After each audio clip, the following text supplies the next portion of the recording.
দর্শক, বিএনপির দেশ গড়ার পরিকল্পনা শীর্ষক কর্মসূচিতে বক্তব্য রাখছেন তারেক রহমান।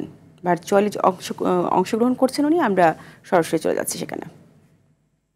আমরা বিভিন্ন রকম রিসার্চ করে যে পেয়েছি, বাংলাদেশে এভারেজে 5 জন সদস্য এইভাবে যদি আমরা ধরি, তাহলে বাংলাদেশে প্রায় 4 কোটি পরিবার আছে। আমরা ফ্যামিলি কার্ড নামে একটি কার্ড দিতে চাই।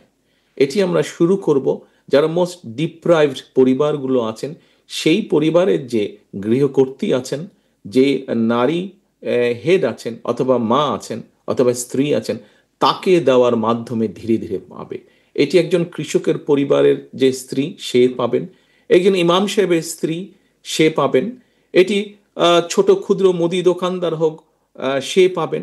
এটি একজন প্রাইমারি স্কুল শিক্ষক, তার স্ত্রী এটি পাবেন। এটি একজন জজ সাহেবের স্ত্রী, সেও পাবেন। এটি একজন ডিসি সাহেবের স্ত্রী, সেও পাবেন এটি। কিন্তু প্রথমে আমরা শুরু করব যারা ডিপ্রাইভ, বেশি যারা সমাজে ডিপ্রাইভ। কেন আমরা যারা দুস্থ তাদের দিয়ে আমরা কেন শুরু করব? আপনারা হয়তো বলতে পারেন যে একজন কৃষকের স্ত্রী হয়তো পেতে পারে, এটি তার প্রাপ্য। একজন ইমাম সাহেবের স্ত্রী হয়তো পেতে পারেন, এটি তার প্রাপ্য। কিন্তু ডিসি সাহেবের বা জজ সাহেবের স্ত্রী কেন পাবেন? দেখুন, এই জিনিসটি আমরা এই জন্য পলিসিটি এভাবে নিয়েছি। আমরা যদি কোনো একটি বিষয়, আমাদের যেটা অতীত অভিজ্ঞতা, বাংলাদেশে এরকম বিভিন্ন রাষ্ট্র থেকে যে সুযোগ সুবিধা দেওয়া হয়, বিভিন্ন ক্যাটাগরি থাকে, থাকতেই পারে ক্যাটাগরি। কিন্তু যখনই আপনি কোনো একটি ক্রাইটেরিয়া কোথাও ফিক্স করে দেবেন, তখন দুর্নীতির স্কোপটা বেড়ে যায়।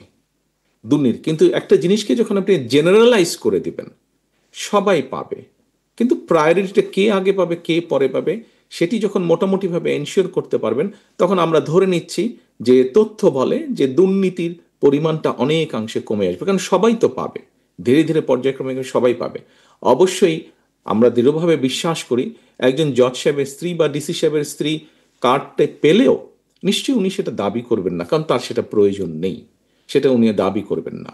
কিন্তু এই দেশে যেরকম ব্রিটেনে চিলড্রেন্স বেনিফিট নামে একটি বেনিফিট আছে, যেটি রাষ্ট্রের পক্ষ থেকে দেয়। এই দেশের একজন ট্যাক্সি চালক, তার পরিবারও যেমন পায়, তার যদি 12 বছরের নিচে কোনো সন্তান থাকে সে যেমন পায়, একমাত্র রয়্যাল ফ্যামিলি ছাড়া এই দেশের প্রধানমন্ত্রী, ওরও যদি একটি 12 বছরের নিচে কোনো সন্তান থাকে, সেও কিন্তু চাইল্ড বেনিফিট পায়। সবার জন্য সেটি প্রযোজ্য, জেনারেল।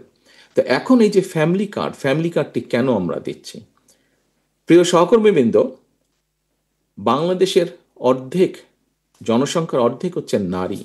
আপনি অর্ধেক জনসংখ্যাকে যদি রেখে দেন ঘরের ভিতরে, আপনি কিন্তু এই দেশকে নিয়ে এগোতে পারবেন না। আমরা যেই প্রত্যাশিত বাংলাদেশ চাই, আমরা মনে করি যখন আমরা দেশের বাইরে যাই, সুন্দর দেশ দেখি, ভালো দেশ দেখি, তখন আমরা ভাবি, আরে আমাদের দেশটাকে কেন আমরা এরকম করতে পারি না।